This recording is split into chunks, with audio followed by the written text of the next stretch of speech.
Assalamualaikum warahmatullahi wabarakatuh. Perkenalkan, nama saya Najwa Delia dari 11 IPA 4. Di video kali ini saya akan mempresentasikan mengenai pengertian, etiologi, gejala, klasifikasi, patofisiologi, serta pengobatan dari penyakit tuberkulosis. Langsung saja saya akan memulainya dari pengertian tuberkulosis. Tuberkulosis atau TB yang juga dikenal dengan singkatan TBC merupakan penyakit menular yang menyebabkan masalah kesehatan terbesar kedua di dunia setelah penyakit HIV.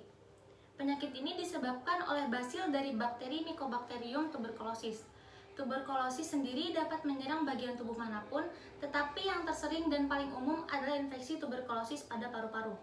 Penyebaran penyakit ini dapat terjadi melalui orang yang telah mengidap TBC, kemudian batuk atau bersin menyemburkan air liur yang telah terkontaminasi dan terhirup oleh orang yang sehat yang kekebalan tubuhnya lemah terhadap penyakit TBC. Walaupun biasanya menyerang paru-paru, tetapi penyakit ini dapat memberi dampak juga pada tubuh lainnya, seperti sistem saraf pusat, jantung, kelenjar getah bening, dan lainnya. Untuk TBC laten, bakteri yang menyebabkan penyakit tuberkulosis belum aktif secara klinis dan hanya berada di dalam tubuh. Jika sudah aktif, akan terjadi gejala pada periode tertentu, bisa dalam hitungan minggu maupun tahun. Durasi tersebut tentu saja tergantung dari kondisi kesehatan dan daya tahan dari pengidap. Etiologi tuberkulosis. Tuberkulosis disebabkan oleh infeksi bakteri Mycobacterium tuberculosis. Bakteri ini menyebar ketika seorang menghirup percikan ludah atau droplet saat penderita TBC batuk, berbicara, bersin, tertawa, hingga bernyanyi. Meski demikian, penularan TBC membutuhkan kontak yang cukup dekat dan cukup lama dengan penderita. Makin lama seseorang berinteraksi dengan penderita TBC, makin tinggi pula risikonya tertular.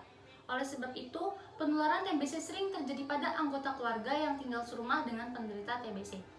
Pada penderita TBC yang tidak mengalami gejala atau TBC laten, bakteri TBC tetap tinggal di dalam tubuhnya. Bakteri TBC dapat berkembang jika menjadi aktif jika daya tahan tubuh penderita melemah. Namun, penderita TBC laten ini tidak menularkan bakteri penyebab TBC ke orang lain. Meski TBC dikategorikan sebagai penyakit menular, penularan penyakit ini tidak secepat pilek dan flu. Namun, ada beberapa kelompok yang berisiko tinggi tertular TBC, yaitu orang yang tinggal di pemukiman padat dan kumuh, petugas medis yang sering merawat penderita TBC, orang lanjut usia dan anak-anak, pengguna nafsa, penderita penyakit ginjal stadium lanjut, orang yang mengalami kekurangan gizi, penderita kecanduan alkohol, perokok, orang dengan kekebalan tubuh yang lemah, misalnya penderita HIV atau AIDS, kanker, diabetes, orang yang menjalani transplantasi organ, orang yang sedang dalam terapi obat imunosupresif, misalnya penderita lupus, psoriasis, rheumatoid arthritis, atau penyakit Crohn. Gejala tuberkulosis. Gejala penyakit TBC dapat dibagi menjadi gejala umum dan gejala khusus yang timbul sesuai dengan organ yang terlibat. Untuk gejala umum di sini, batuk-batuk selama lebih dari 3 minggu dapat disertai dengan darah, demam tidak terlalu tinggi yang berlangsung lama, misalnya dirasakan pada malam hari, disertai keringat malam. Kadang-kadang serangan demam seperti influenza dan bersifat hilang timbul. Penurunan nafsu makan dan berat badan, perasaan tidak enak, dan lemah. Gejala khusus tergantung dari organ tubuh mana yang terkena. Bila terjadi sumbatan sebagian bronkus, saluran yang menuju ke paru-paru, akibat penekanan kelenjar getah bening yang membesar akan menimbulkan suara bengek, yaitu suara nafas melemah yang disertai sesak. Kalau ada cairan di rongga pleura, pembungkus paru-paru, dapat disertai dengan keluhan sakit dada. Bila mengenai tulang, maka akan terjadi gejala seperti infeksi tulang yang pada suatu saat dapat membentuk saluran dan bermuara pada kulit di atasnya. Pada muara ini akan keluar cairan nanah. Pada anak-anak dapat mengenai otak, lapisan pembungkus otak, dan disebut dengan meningitis, radang selaput otak. Gejalanya adalah demam tinggi, adanya penurunan kesadaran, dan kejang-kejang. Pada pasien anak yang tidak menimbulkan gejala TBC, dapat terdeteksi kalau diketahui adanya kontak dengan pasien TBC dewasa. Kira-kira 30 hingga 50% anak yang kontak dengan penderita TBC paru dewasa memberikan hasil uji tuberkulin positif. Pada anak usia 3 bulan sampai 5 tahun yang tinggal serumah dengan penderita TBC paru dewasa dengan BTA positif, dilaporkan 30% terinfeksi berdasarkan pemeriksaan serologi atau darah. Klasifikasi tuberkulosis. Penentuan klasifikasi penyakit dan tipe pasien tuberkulosis memerlukan suatu definisi kasus yang meliputi 4 hal, yaitu yang pertama, lokasi atau organ tubuh yang sakit, paru atau ekstra paru, yang kedua, bakteriologi, hasil pemeriksaan dahak secara mikroskopis, BTA positif atau BTA negatif, 3. Tingkat keparahan penyakit, ringan atau berat, dan yang keempat, riwayat pengobatan TB sebelumnya, baru atau sudah pernah diobati. Manfaat dan tujuan menentukan klasifikasi dan tipe adalah menentukan paduan pengobatan yang sesuai, registrasi kasus secara benar, menentukan prioritas pengobatan TB BTA positif, analisis kohort hasil pengobatan. Beberapa istilah dalam definisi kasus, yaitu yang pertama kasus TB, pasien TB yang telah dibuktikan secara mikroskopis atau didiagnosis oleh dokter. Kedua, kasus TB pasti atau definitif, pasien dengan biakan positif untuk Mycobacterium tuberculosis atau tidak ada fasilitas biakan, sekurang-kurangnya 2 dari 3 spesimen dahak SPS, hasilnya BTA positif. Kesesuaian paduan dan dosis pengobatan dengan kategori diagnostik sangat diperlukan untuk menghindari terapi yang tidak adekuat atau under treatment, sehingga mencegah timbulnya resistensi. Yang kedua, menghindari pengobatan yang tidak perlu, over treatment, sehingga meningkatkan pemakaian sumber daya lebih, daya efektif. Dan yang ketiga, mengurangi efek samping. Klasifikasi berdasarkan organ tubuh yang terkena. Pertama, ada tuberkulosis paru, adalah tuberkulosis yang menyerang jaringan parenkim paru, tidak termasuk pleura dan kelenjar pada hilus. Kedua, tuberkulosis ekstra paru adalah tuberkulosis yang menyerang organ tubuh lain selain paru, misalnya pleura, selaput otak, selaput jantung atau perikardium, kelenjar limfe, tulang, persendian, kulit, usus, ginjal, saluran kencing, alat kelamin, dan lain-lain. Klasifikasi berdasarkan hasil pemeriksaan dahak mikroskopis, yaitu pada TB paru. Yang pertama ada tuberkulosis paru. Tuberkulosis paru BTA positif, sekurang-kurangnya 2 dari 3 spesimen dahak SPS hasilnya BTA positif, 1 spesimen dahak SPS hasilnya BTA positif, dan foto toraks dada menunjukkan gambaran tuberkulosis. 1 spesimen dahak SPS hasilnya BTA positif dan biakan kuman TB positif. 1 atau lebih spesimen dahak hasilnya positif setelah 3 spesimen dahak SPS pada pemeriksaan sebelumnya hasilnya BTA negatif dan tidak ada perbaikan setelah pemberian antibiotika non-OAT. 2. Tuberkulosis paru BTA negatif. Kasus yang tidak memenuhi definisi pada TB paru BTA positif, kriteria diagnostik TB paru BTA negatif harus meliputi minimal 3 spesimen dahak SPS hasilnya BTA negatif, foto toraks abnormal menunjukkan gambaran tuberkulosis, tidak ada perbaikan setelah pemberian antibiotika non-OAT, ditemukan atau dipertimbangkan oleh dokter untuk diberi pengobatan. Klasifikasi berdasarkan tingkat keparahan penyakit. Pertama ada TB paru BTA negatif. Foto toraks positif dibagi berdasarkan tingkat keparahan penyakitnya, yaitu bentuk berat dan ringan. Bentuk berat bila gambaran foto toraks memperlihatkan gambaran kerusakan paru yang luas, misalnya proses far advanced, dan atau keadaan umum pasien buruk. Kedua, TB ekstra paru dibagi berdasarkan pada tingkat keparahan penyakitnya, yaitu TB ekstra paru ringan, misalnya TB kelenjar limfe, pleuritis exudativa unilateral, tulang kecuali tulang belakang, sendi, dan kelenjar adrenal.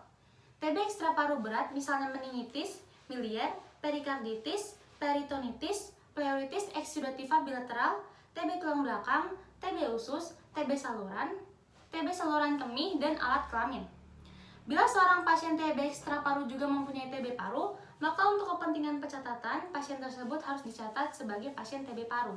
Bila seorang pasien dengan TB ekstra paru pada beberapa organ, maka dicatat sebagai TB ekstra paru pada organ yang penyakitnya paling berat.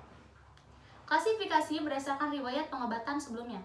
Klasifikasi berdasarkan riwayat pengobatan sebelumnya dibagi menjadi beberapa tipe pasien, yaitu yang pertama, kasus baru adalah pasien yang belum pernah diobati dengan OAT atau sudah pernah menelan OAT kurang dari 1 bulan. Kedua, kasus kambuh adalah pasien TB yang sebelumnya pernah mendapat pengobatan tuberkulosis dan telah dinyatakan sembuh atau pengobatan lengkap didiagnosis kembali dengan BTA positif. Ketiga, kasus putus berobat adalah pasien TB yang telah berobat dan putus berobat 2 bulan atau lebih dengan BTA positif. Keempat, kasus gagal adalah pasien yang hasil pemeriksaan dahaknya tetap positif atau kembali menjadi positif pada bulan kelima atau lebih selama pengobatan. Kelima, kasus pindahan adalah pasien yang dipindahkan dari UPK yang memiliki register TB lain untuk melanjutkan pengobatannya. Dan yang terakhir adalah kasus lain, yaitu semua kasus yang tidak memenuhi ketentuan di atas. Dalam kelompok ini termasuk kasus kronik, yaitu pasien dengan hasil pemeriksaan masih BTA positif setelah selesai pengobatan ulang. TB paru BTA negatif dan TB ekstra paru dapat juga mengalami kambuh, gagal, default maupun menjadi kasus kronik. Meskipun sangat jarang, harus dibuktikan secara patologik, bakteriologik, radiologik, dan pertimbangan medis spesialitik. Patofisiologi tuberkulosis. Patofisiologi tuberkulosis disebabkan oleh infeksi Mycobacterium tuberculosis yang menular melalui aerosol dari membran mukosa paru-paru individu yang telah terinfeksi. Ketika seseorang dengan TB paru yang aktif batuk, bersin, atau meludah, droplet akan keluar ke udara bebas. Ketika terinhalasi oleh individu lain, droplet infeksius akan terkumpul di paru-paru dan organisme akan berkembang dalam waktu 2-12 minggu. Kontak pertama bakteri Mycobacterium tuberculosis dengan host dapat menyebabkan infeksi tuberkulosis primer yang umumnya membentuk plesi tipikal TB, yaitu kompleks Ghon. Kompleks Ghon merupakan granuloma epiteloid dengan nekrosis caseosa di bagian tengahnya. Lesi ini paling umum ditemukan dalam makrofag alveolar dari bagian subpleura paru-paru. Lesi inisial dapat sembuh dengan sendirinya dan infeksi menjadi laten. Fibrosis terjadi bila enzim hidrolik melarutkan tuberkel dan lesi dikelilingi oleh kapsul fibrosis. Nodul fibrocaseosa ini sering kali mengandung mikobakteria dan berpotensi reaktivasi. Ketika host tidak dapat menekan infeksi inisial, infeksi primer TB dapat berkembang lebih lanjut, terutama di lobus tengah dan bawah bagian paru-paru. Eksudat yang purulen dan mengandung hasil tahan asam dapat ditemukan di sputum dan jaringan paru. Namun, bila infeksi tuberkulosis dapat ditekan atau dilawan oleh sistem imun, infeksi tuberkulosis dapat menjadi infeksi laten. Individu dengan infeksi tuberkulosis laten tidak dapat menularkan bakteri, tetapi infeksi laten dapat teraktivasi bila host mengalami imunosupresi. Setelah itu, infeksi akan menjadi infeksi tuberkulosis sekunder. Lesi tuberkulosis sekunder umumnya berada di aspek paru-paru. Pengobatan tuberkulosis. Pengobatan tuberkulosis adalah dengan patuh minum obat selama jangka waktu yang dianjurkan oleh dokter. Jika pasien berhenti minum obat sebelum waktu yang disarankan, bakteri TBC berpotensi kebal terhadap obat yang biasa diberikan. Akibatnya, TBC menjadi lebih berbahaya dan akan lebih sulit diobati. Obat yang diminum merupakan kombinasi dari 2 atau 4 obat, yaitu yang pertama isoniazid, yang kedua rifampicin, yang ketiga pezariamid, dan yang keempat adalah etambutol. Obat tersebut harus diminum secara rutin selama 6-9 bulan. Sama seperti obat-obat lain, obat TBC juga memiliki efek samping, antara lain warna urin menjadi kemerahan, penurunan efektivitas pil, KB suntik atau susuk, gangguan penglihatan, gangguan saraf, dan gangguan fungsi hati. Untuk menghindari efek samping di atas, dokter akan menyesuaikan jenis dan dosis obat dengan organ yang terinfeksi. Dokter juga akan menyesuaikan pemberian obat dewasa dengan usia dan kondisi pasien, terutama pasien anak dan ibu hamil. Berikut ini pertanyaan yang diberikan oleh Bapak Abdul Malik Jalaluddin mengenai tuberkulosis. Jelaskan mengapa untuk mendiagnosa penyakit TBC menggunakan sputum atau dahak harus digunakan sputum pertama kali yang keluar pagi hari. Dalam program pengendalian tuberkulosis, diagnosis ditegakkan melalui pemeriksaan sputum secara mikroskopis langsung yang diambil 3 kali berturut-turut, sewaktu, pagi, sewaktu, atau yang disebut dengan SPS. Pemeriksaan 3 spesimen sputum secara mikroskopis langsung menjadi pilihan karena nilainya setara dengan pemeriksaan sputum secara kultur atau biakan. Pemeriksaan kultur memerlukan waktu lebih lama, paling cepat sekitar 6 minggu, dan mahal. Dibutuhkan 3 spesimen sputum untuk menegakkan diagnosis TB secara mikroskopis. Spesimen sputum paling baik diambil pada pagi hari selama 3 hari berturut-turut, pagi, pagi, pagi. Tetapi untuk kenyamanan penderita, pengumpulan sputum dilakukan sewaktu pagi sewaktu dalam jangka waktu 2 hari. Sewaktu hari atau sputum sewaktu pertama, dikumpulkan sputum spesimen pertama pada saat pasien berkunjung ke UPK. Beri pot sputum pada saat pasien pulang untuk keperluan pengumpulan sputum pada hari berikutnya. Pagi hari atau sputum pagi, pasien mengeluarkan sputum spesimen kedua pada pagi hari kedua setelah bangun tidur dan membawa spesimen ke laboratorium. Sewaktu hari, sputum sewaktu kedua, kumpulkan sputum spesimen ketiga di laboratorium pada saat pasien kembali ke laboratorium pada hari kedua saat membawa sputum pagi. Pengumpulan sputum dilakukan di ruang terbuka dan mendapat sinar matahari langsung atau di ruangan dengan ventilasi yang baik untuk mengurangi kemungkinan penularan akibat percikan sputum yang infeksius.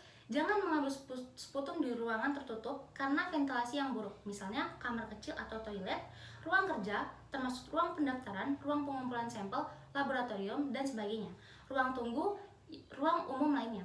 Syarat pot sputum yang ideal adalah sekali pakai, bahan kuat, tidak bocor dan tidak mudah pecah, tutup berulir, dapat menutup rapat, plastik jernih atau tembus pandang, mulut lebar, diameter 6 cm, dapat ditulisi dengan pena.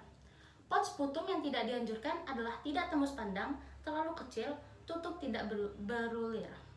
Sekian presentasi dari saya, kurang lebihnya saya mohon maaf. Saya akhiri. Wassalamualaikum warahmatullahi wabarakatuh.